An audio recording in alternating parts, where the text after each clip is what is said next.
The Witcher is an extremely popular story that started off as a novel, then spawned some of the most successful video games of all time, and ended up as an extremely popular Netflix show starring Henry Cavill.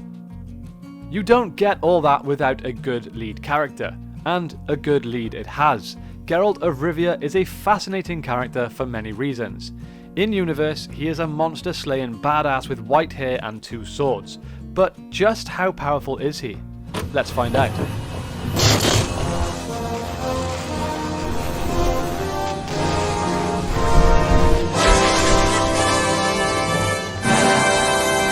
Geralt of Rivia was a legendary witcher of the School of the Wolf, active throughout the 13th century.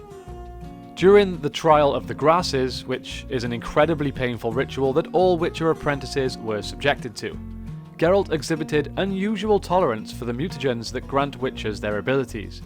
Accordingly, he was subjected to further experimental mutagens which rendered his hair white and may have given him greater speed, strength and stamina than his fellow witchers.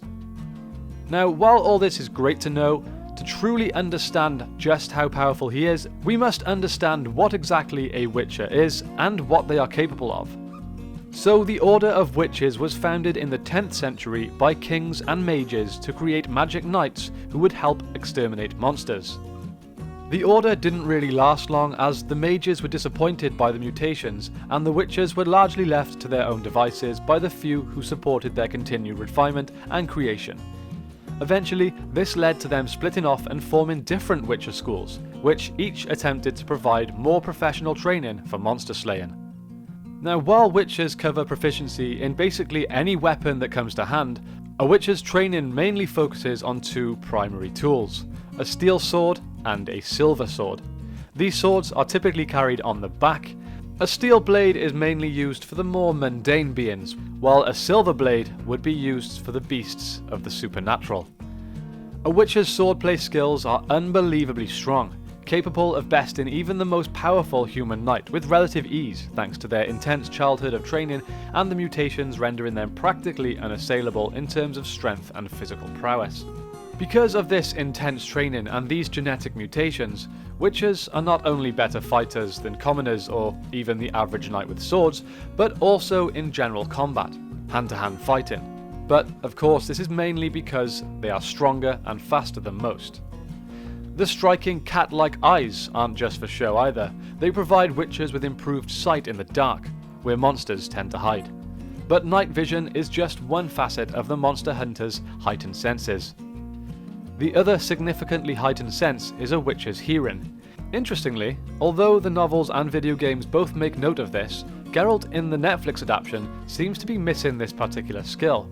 Although, given how faithful the live-action adaptation has been so far, it's probably safe to assume that Geralt will exhibit this ability at some point in a future episode. The ability to consume potions doesn't seem like something that would be exclusive to just witchers. But keep in mind that the potions that the witchers drink are toxic to humans, so much so that the concoctions would prove to be lethal. It's the magical and genetic augmentations that allow witchers to consume them and enjoy their benefits. That toxicity is clearly very present in the series.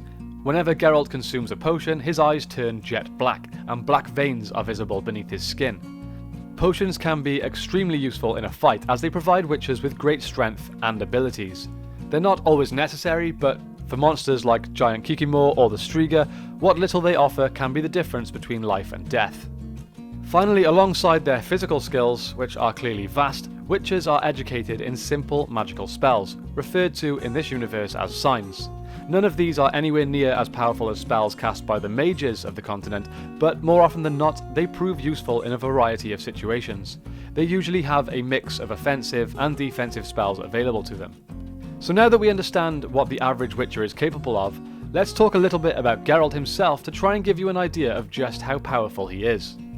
He has a very long list of accomplishments. He has slain a dragon and many other beasts. He fought a stone troll with his bare fists and won. Now, while I understand that these creatures are not real, it's hard for us actual living people to fully comprehend the level of strength and power required to kill a creature like that. But have no fear, Geralt has also fought a full-sized grizzly bear, again with his bare fists, no pun intended, and he won. But perhaps the biggest thing that we must think about when judging his power level within his own universe is the fact that he also took on and defeated any other Witcher that was foolish enough to challenge him. His biggest achievement ever, however, is successfully fighting and defeating the King of the Wild Hunt, who was literally Doom incarnate. And under normal circumstances, he would defeat an opponent by simply deciding that they were doomed. If Geralt was able to beat someone that powerful, his strength is truly unreal. Having said all that, he is somehow not the most powerful character within the Witcher universe. Who do you guys think that belongs to? If you want us to cover more characters from the Witcher universe, let us know in the comments down below. If we were judging all of this in real life, Geralt's strength and durability is almost incomprehensible, but when compared to many other gaming characters, let's use Kratos for example, seeing as we have also done a video like this on him, then Geralt is very far down on the list. But I certainly wouldn't want to fight him.